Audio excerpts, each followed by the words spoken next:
Hello and welcome. I am your baby's doctor. Today we'll be talking about something that really bothers me when it comes to child health. Palm oil. I know you're like, what has palm oil got to do with this? A lot, okay? Palm oil is a staple in a lot of homes. We use it for cooking, some use it for skincare, and as good as palm oil might be, my problem with it is when they use it as antidotes for poisons. And this is what we'll be talking about today.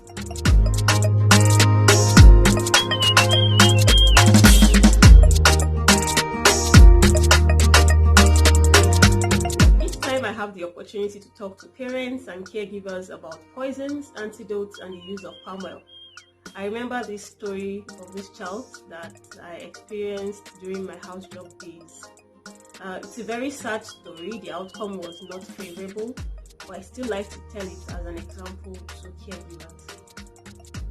The child was about 2 years old, was rushed into the emergency room. The parents were trying to rearrange the house, so everything was scattered. The father was a farmer and had some pesticides in the store. Because the child was unsupervised and of course the poison was lying around, the baby saw this attractive bottle, opened it up and took some. The moment that happened, the parents were not even in the house, or they were not around the child at the moment. So when they came in, they perceived the smell of the pesticide and made an assumption that the child must have taken it. If the child took it or not, we couldn't really tell, but it was smelling all over the place. So they did the next thing that a lot of people would do, which is a very big mistake that should be avoided when taking care of poisons. The mother ran into the kitchen, took some palm oil, about a cup, and shoved it down the baby's throat. And that was the beginning of the problem. The child was rushed into the emergency room, and when they came in, the child was barely breathing well, she was unconscious, and we had to start managing the child, not for the poison, but for the effect of palm oil. I'll do it. Palm oil in itself is not the problem. In fact, palm oil has been said to have a lot of health benefits. It has been said to reduce cholesterol levels, to reduce oxidative stress, to help with skin care and hair, and very, very important in African delicacies. So palm oil in itself is good. But when palm oil is used as an antidote, that is where the problem lies. In a lot of African families, the first instinct when a child ingests poison, whatever poison it is in whatever form, is to get palm oil. And I've seen this happen not once, not twice in my short time of practice. So I know this is very common, and this is why this topic is very dear to my heart, and that is why I'm talking about it with you today. I hope we get to learn something at the end of this, and I hope we're able to share this news everywhere, that palm oil is not the right antidote for poisons. So what happens when you give a child palm oil? The idea of giving palm oil is to induce what we call emesis. That is, you're inducing vomiting.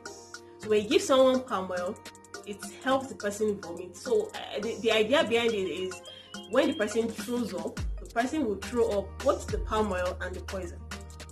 For an adult, well, this might be applicable.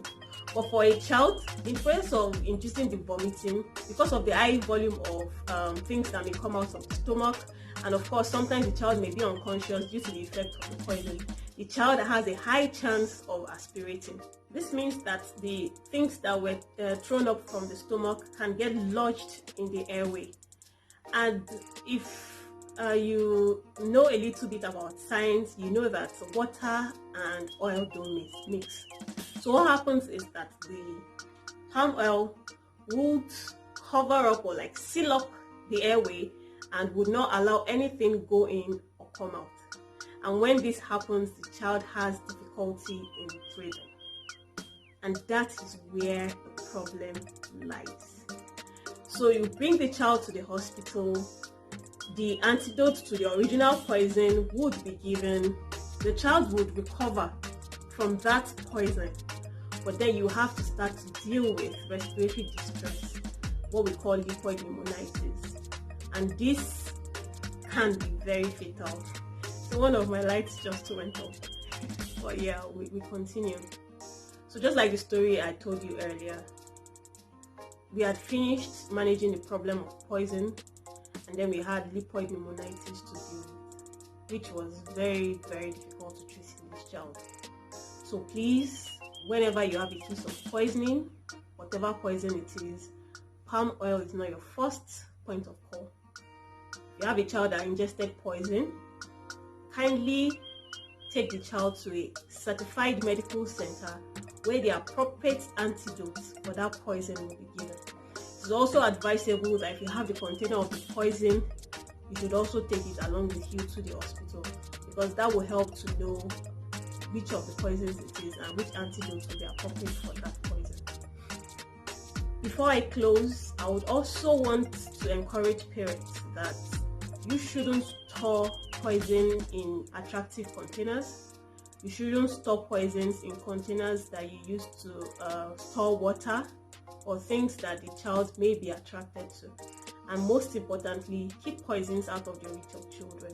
Children are very inquisitive and very curious. So once they see something that is bright and beautiful, they are likely to go for it.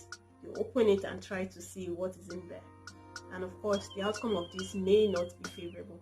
So please keep poisons away from the reach of children. And if, like I said, and I would say it again here, if you have a case of poison, palm oil is not the solution. I hope to post videos on some more on this, and I hope that this would reach more people than we can imagine. Thank you for joining us again today. Feel free to like, subscribe, and please click the notification button so that you can be notified each time I post a video. Your comments are welcome. I'm always here to respond to your comments.